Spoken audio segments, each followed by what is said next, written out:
Hello, I'm Katerie Whitman, and I'm Director of Foresight at Strategic Business Insights.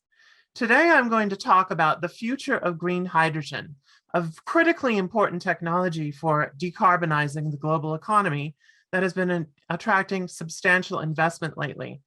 I'm going to be talking about opportunities for the future of green hydrogen and also the key uncertainties that affect how the future of green hydrogen is going to develop. Today, I'm first going to give a little bit of a background information on green hydrogen, providing an overview of the space. And then I'm going to quickly discuss some selected opportunities in the green hydrogen space, providing some brief evaluations of those opportunities. And then finally, I'm going to go over some of the forces in the global environment that are affecting the future of green hydrogen, providing quick descriptions and analyses of these forces. So first, some background on green hydrogen. Green hydrogen is only one of several types of hydrogen that could be produced with zero emissions. Other types of hydrogens that could also be produced with zero emissions include turquoise, blue, pink, purple, and red. They all have these color names indicating what process produces the hydrogen. But these are contrasted against gray hydrogen and black and brown hydrogen, which are produced with methods that result in large amounts of carbon dioxide emissions and often other emissions such as carbon monoxide. And the world really wants to get away from producing those emissions and adopt an emissions-free or low emission method of producing its hydrogen and expand the hydrogen market beyond what exists today to encompass a much larger slice of the economy. The reason why green hydrogen has been attracting so much interest compared to these other different methods of producing low emissions hydrogen is because it is very quick to scale. All of these other methods don't really have the type of proven ability to scale that green hydrogen has. And it also happens to have some high compatibility with renewable electricity generation, which itself is scaling very fast. And so that's why you're seeing a lot of information about green hydrogen in the world today. As a matter of fact, green hydrogen is now the subject of a lot of hype. You can see from this Google Trends chart that in around 2019, the interest in green hydrogen globally went up dramatically. And now there are a lot of very optimistic predictions about the future potential of green hydrogen. For example, Goldman Sachs has a report that predicts there's going to be a hydrogen generation market for green hydrogen that could reach $12 trillion by 2050.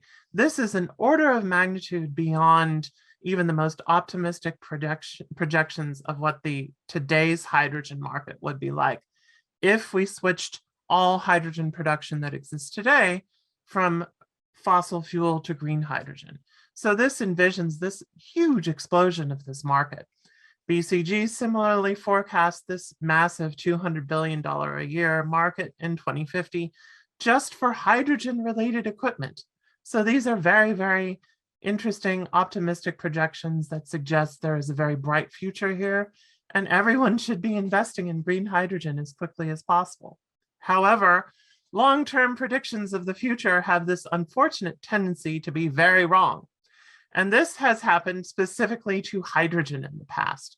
If you've been following hydrogen for a long time, before there was green hydrogen, there was the hydrogen economy, and it was something sort of similar.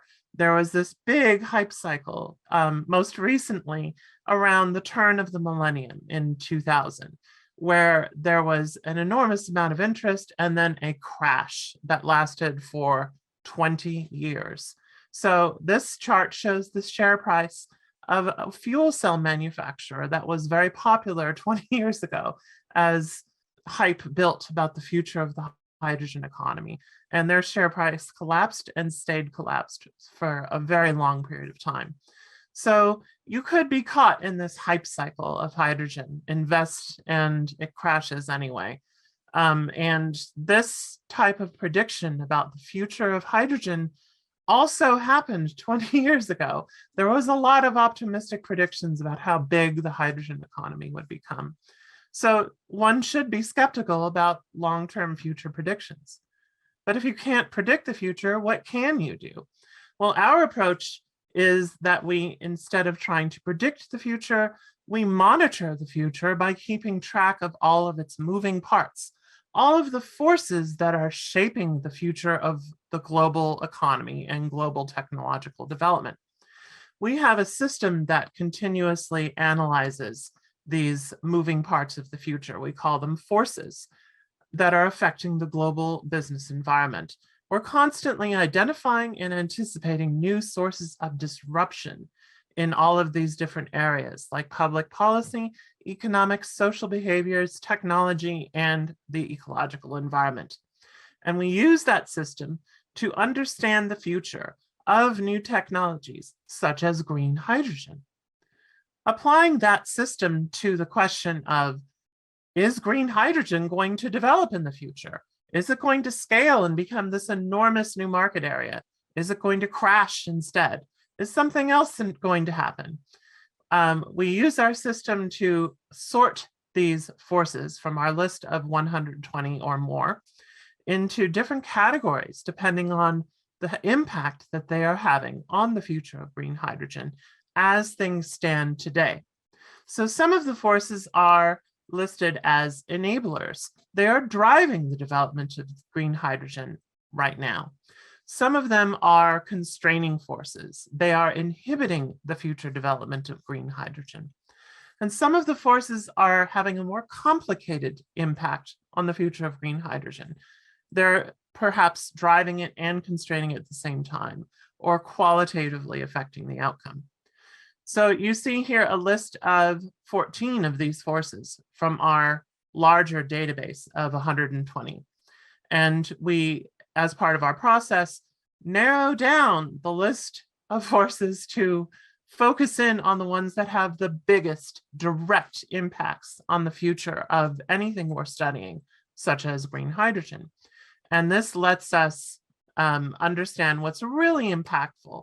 But we're also tracking these forces interdependently, tracking how each of them is impacting each of them. So when something disruptive comes along, our system lets us quickly understand what it means and affects our way of understanding the future of something.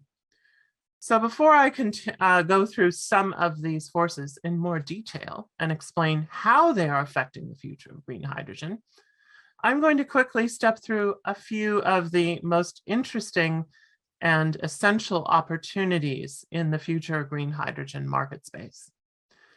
So green hydrogen opportunities come in two main areas. There are the end use application areas, and there are the industry application areas. So the end uses of green hydrogen is really what drives future demand for green hydrogen. And I've ranked this list of end use application areas in order from highest to lowest future market need. So we have an analysis of how much does the market actually need this application, and what else could the market do to fulfill the application need with other low carbon technology alternatives. And when we analyze green hydrogen in this way, we see that a lot of the applications are actually applications that could be met more effectively by other low carbon solutions. What I'm going to do today is I'm going to focus on a subset of these application areas that are the most essential, that are the ones where green hydrogen is actually most likely to become an essential technology for the low carbon future. They're the ones that are more sure bets. However, even those have uncertainties. There's also the industry application areas. So these are more or less the value chain of green hydrogen, producing green hydrogen, and processing it and transporting it and storing it. I'm not going to go into too much detail about these, other than to say they are principally going to succeed or fail, largely dependent on how the green hydrogen market overall develops. So they're really dependent on the demand, these end use application areas, and what they are and how attractive they are.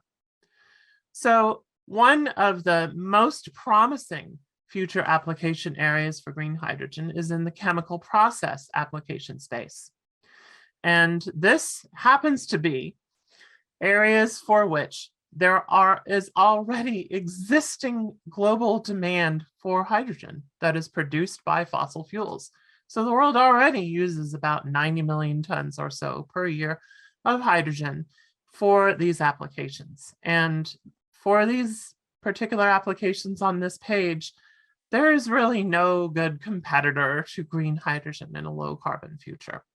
Perhaps the most essential application of all is ammonia for fertilizer. So almost all the world's ammonia is made from existing hydrogen, and it's 50 to 60% of the world's crops depend on fertilizer. In the future, by the time green hydrogen production technology scales up, we'll have a massive increase in global need for food. Something like 60% more food is going to need to be produced by 2050. And you're going to be doing this at a time when there's an escalating risk of food system disruptions. We're also seeing disruptions in the market for methane to produce the hydrogen that produces the fertilizer. So this is going to be a really important application in the future. And there's not much competition for this application. Just this hypothetical future biosynthetic ammonia technology, which is very far away, much less scalable than green hydrogen. Other important chemical process applications include methanol and other chemical feedstocks. Right now, methanol is probably the largest secondary feedstock market for hydrogen, other than ammonia, which is used in a wide variety of industrial processes, in addition to fertilizer. But as the future develops over a long period of time, perhaps hydrogen, green hydrogen, could become used in a wider variety of chemical processes, and it could expand its use through that sort of thing.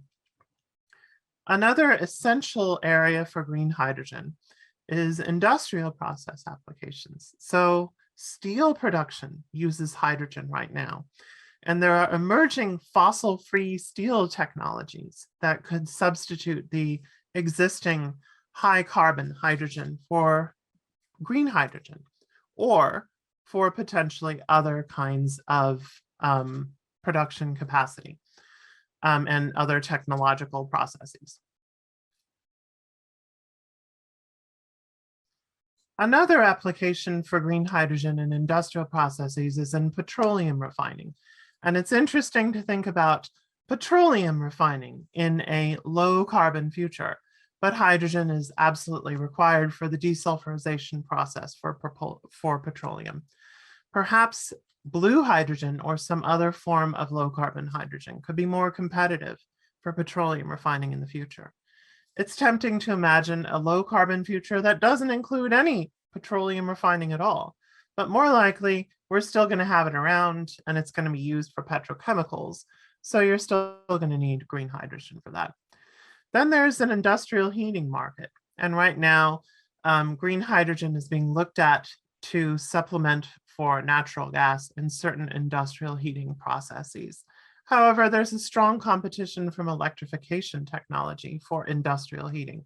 We're talking about very, very high temperature demand heating. So it's hard to do that right now with electrification, but we're seeing some examples of where electrification is advancing rapidly. And it's one of those things where if it's possible to electrify something, it's probably easier to do it through electrification than through green hydrogen. So another interesting application space where green hydrogen could be very, very impactful in the future world is in energy systems applications. And one of these applications is in long duration energy storage. For long duration energy storage, green hydrogen represents a very interesting opportunity because there is this big problem with renewable energy storage. And you need to be able to store large amounts of renewable energy that can come in at very intermittent times, including variances not only from one day to the next, but even between 1 year and the next. There could be a windy year with a lot of wind generation. And it could be followed by a year with very low wind, for example. And so there is this possibility to use hydrogen as this very, very large capacity, multi-year energy storage system, mostly by pumping it into salt caverns. And there are other technologies that could compete with it in the future, such as compressed air energy storage, which could be more attractive than green hydrogen. But it's one of those areas where it's very hard to meet the demand for long duration, long-term energy storage and for the capacity that green hydrogen could someday have. There's other applications also in energy systems, including emergency power, off-grid power, and short duration energy storage and frequency regulation. But for these applications, green hydrogen is somewhat less attractive. It's less attractive for off-grid power because there's just such strong competition from lithium-ion batteries. But there are some advantages to green hydrogen. And we'll see that a lot of the application space for green hydrogen is actually constrained by the strength of lithium-ion batteries in the market space. As I mentioned before, there are also these industry applications for green hydrogen.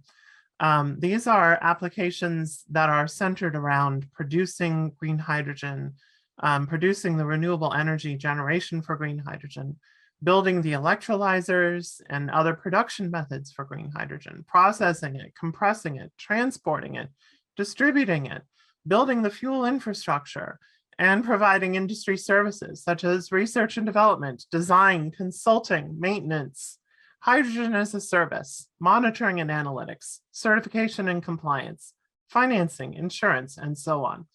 So all of these could exist in the future, but they all largely depend on the extent to which green hydrogen grows in the market.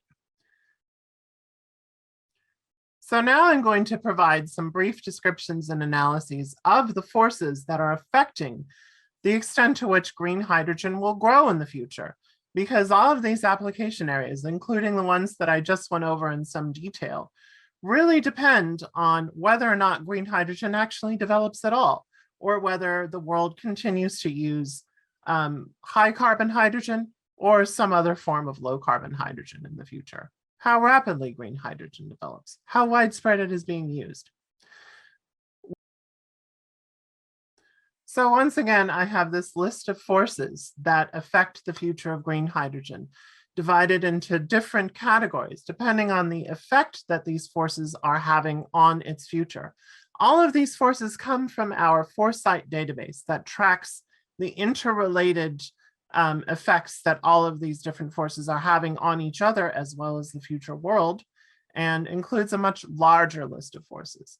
Today, I'm just going to be zeroing in on a subset of the ones on this list to just illustrate quickly how we perform our analyses of the future of technologies like green hydrogen. So the first force that I'll talk about today is climate policy.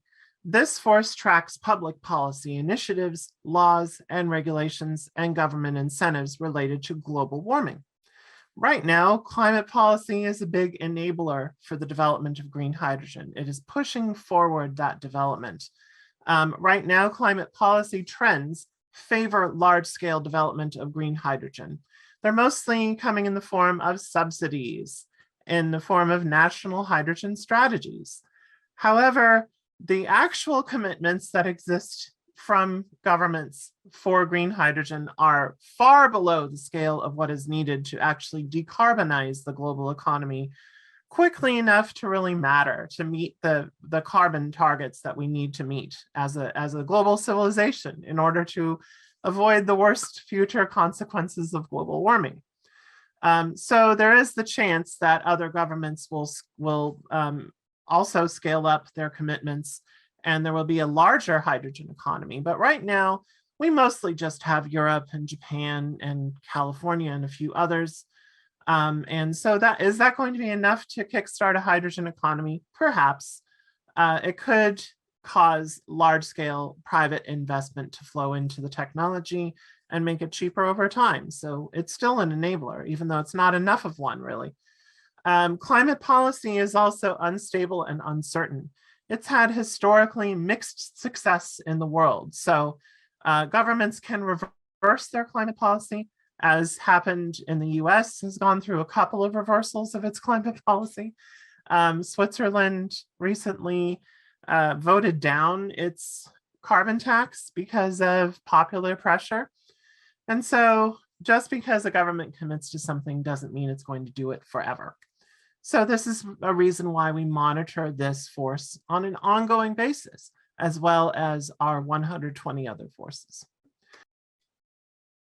So another important enabling force for the future of green hydrogen is businesses' sustainability priorities.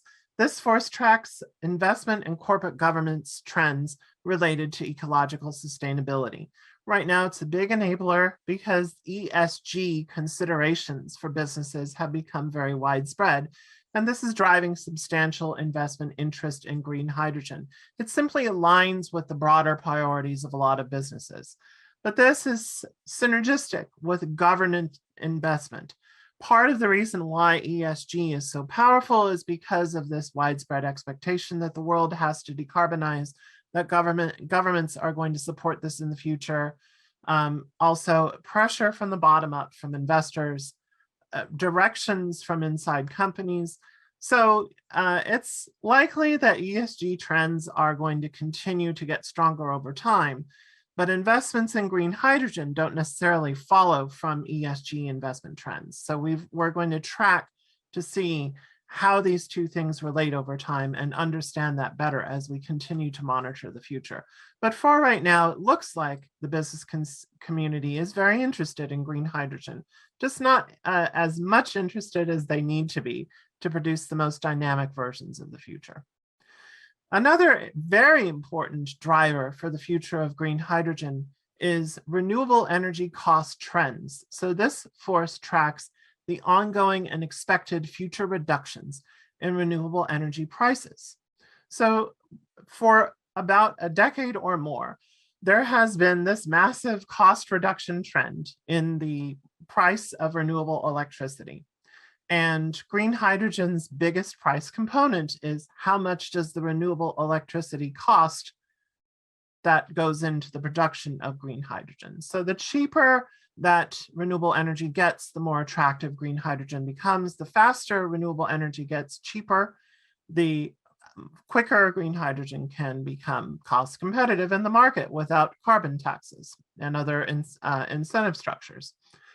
But we've already started to see some early indications that this massive price reduction in renewable energy costs, which there's this widespread expectation is just going to continue, might actually be stopping or slowing down, or it could be entering a period of volatility.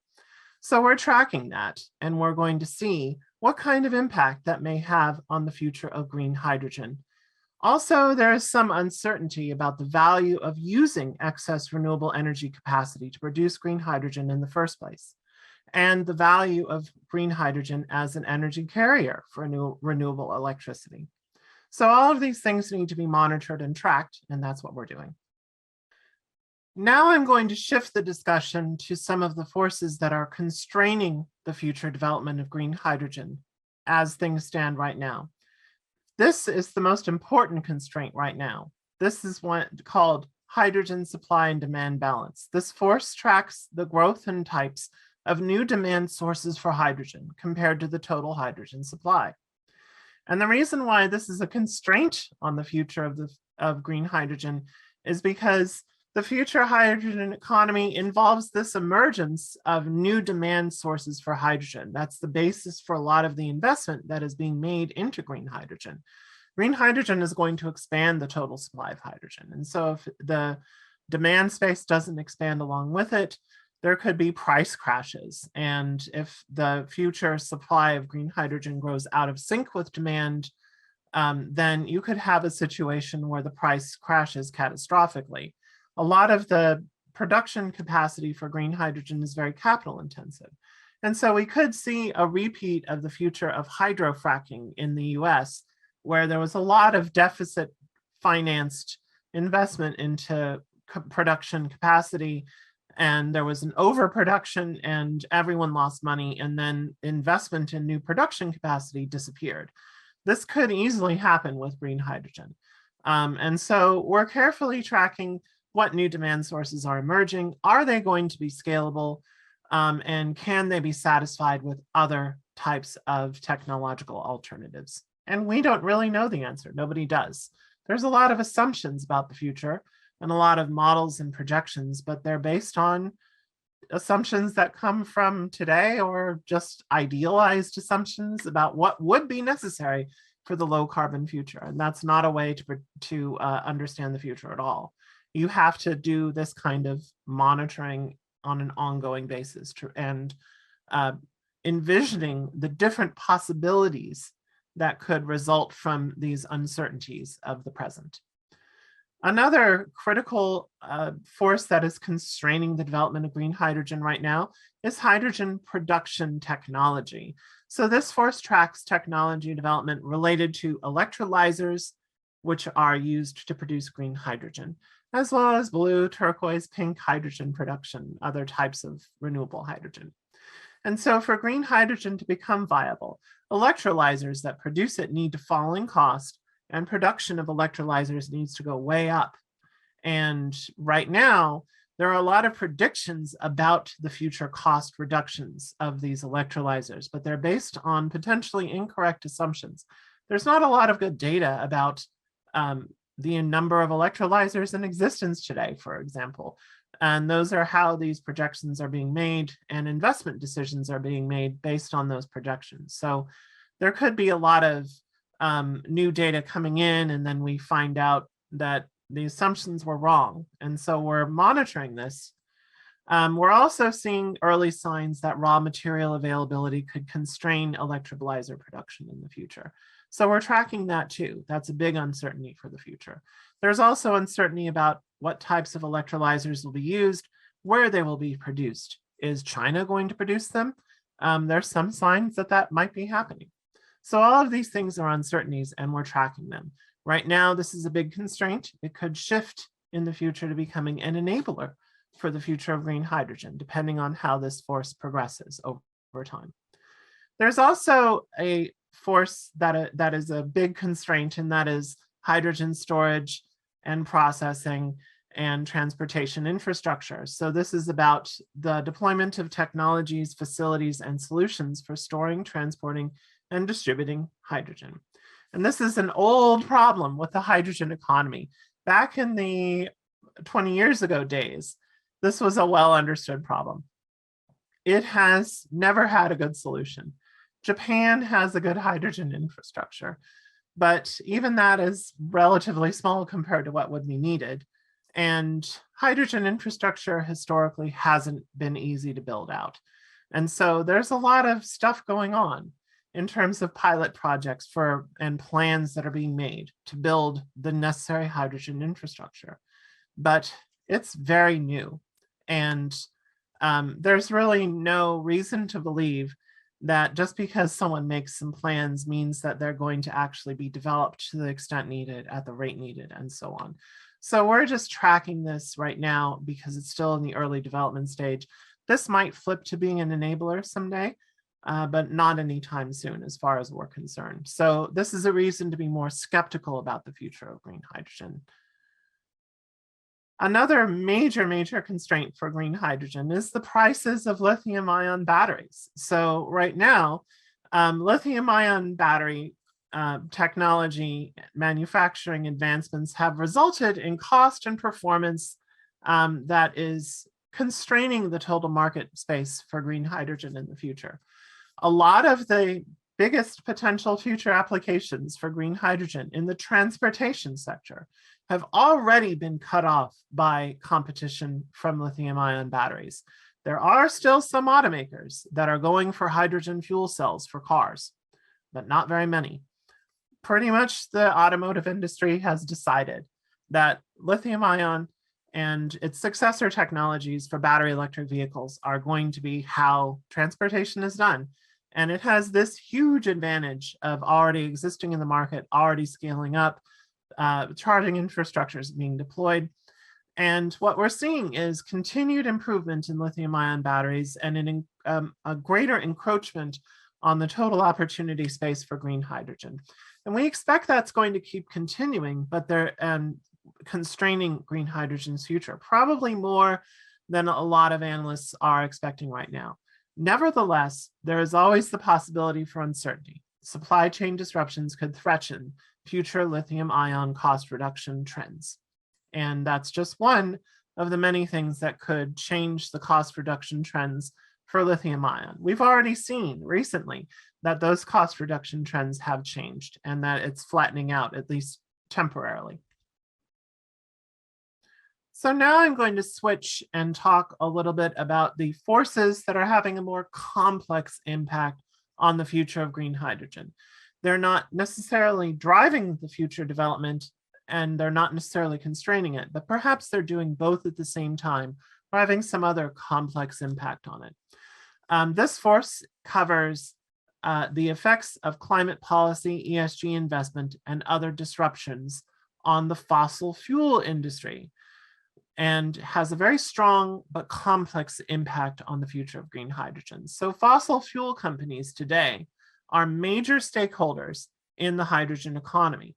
They are already investing a lot of their money in green hydrogen and the broader hydrogen economy. And they also have expertise and assets that could be very beneficial for green hydrogen in the future. Fossil fuel companies are also major competitors to green hydrogen. They have incentive to want green hydrogen to not grow as fast as possible because it competes with natural gas. And they have the marketing power and market power and the lobbying power to disrupt green hydrogen development. There's not necessarily much indication that they're using it, but they can use it, and this has happened in the past. So we're tracking this. In the broader context of the world, the fossil fuel companies are encountering their own disruption from ESG investment trends and so on. So they're having to transform themselves. And we're really tracking the disruption they're undergoing and its complex impacts on the future of green hydrogen. Another force that's affecting the future of green hydrogen in a complex way is supply chain disruptions. This force tracks disruptions to the global supply chain that started with the COVID-19 pandemic and that could become permanent or at least endure for a long period of time. This is having complex impacts on green hydrogen projects. So it could create major challenges for scaling up green hydrogen, for getting what is needed to build electrolyzers or deploy them, or pipelines, or other aspects of the future hydrogen economy. It can constrain not only raw materials and components, but also talent. It can also affect the supply and demand sides of the green hydrogen economy. So perhaps supply chain disruptions could be good for the green hydrogen economy in the future, because it might turn out that it's easier to produce certain things that are involved in the green hydrogen economy, and certain products may become more attractive over time, such as fertilizer from green hydrogen. There is a food security aspect to producing your own fertilizer domestically rather than relying on foreign natural gas supplies, for example. So this does have a complicated impact. And as this moves forward in time, we're going to be monitoring its progress and seeing if it shifts categories or if it stops being an important factor in the future of green hydrogen. Thank you very much for listening to my presentation today about the future of green hydrogen. Today, I covered briefly some of the most promising end-use application areas out of the many application areas that exist. Our larger presentation available to clients goes into more detail about all of these different areas. I also talked a little bit about some of the industry application areas for green hydrogen. I covered a few of these enabling, constraining, and influencing forces that affect the future of green hydrogen, and talked a little bit about how they are impacting the future, what the uncertainty is, and how things could change. Because the future is so uncertain and the world is so complex, this method of monitoring the future of a new technology like green hydrogen is better at telling you what's actually going on and giving a realistic assessment of the market. It is not forward-looking necessarily because it doesn't make a specific projection that the market is going to develop at a certain rate with a certain time, but it's really impossible to make long-term predictions like that with something that is like the green hydrogen, where it's very new and it's still very much in the planning stages. So all that you can do is keep track of the moving parts of the future in a dynamic way and try to make your bets in the areas that are most likely to synergize with your existing business. So perhaps you can invest in something where there are a lot of other potential applications for the technology and use green hydrogen as one of the channels it can go into. Monitoring the future in this way can tell you early on whether or not it's a good idea to increase investment in green hydrogen, because perhaps one of these constraining forces are showing signs of shifting over, and therefore green hydrogen might be showing very early signs of acceleration. Monitoring this future the future in this way could also help show you when green hydrogen's future might be slowing down. So if something like one of the enablers stops being an enabler because the world has changed suddenly, you can know that early on and understand that quickly through this monitoring approach. Thank you very much for listening to my presentation today. 市場観察には2つあるというふうに徳重の方で申し上げました。で、この、市場観察っていうのはモニタリングの方は集中して皆さんおやりになっていると思うんですが、スキャニングの方がおろそかになっているってことはないかなというふうに思うわけです。で、フォーサイトはですね、スキャンプログラムという私たちのスキャニングをするプログラムから発生してきたという経緯もございまして、スキャニングの機能っていうのは以前通りお届けするというふうにいたしております。こういうそのデータベースが供給されているわけで、これは私たちのプログラムの中では初めてと言っていいと思う。非常にビジュアルな、構成になっていまして、データベースそのもののインターフェースは非常に使いやすくなっております。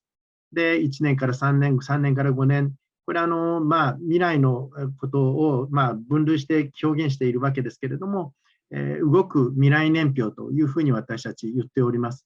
で、観察によってこの内容が変化していくということが私たちの売りでございます。で、私たちにね、200社も300社もそのクライアント様を抱える会社ではございませんで、数十社の方々とお付き合いをするわけで、その方々のご意見、それからご希望なんかも伺いながら、このデータベースが日々進化していくというのが私たちがやりたいことでございます。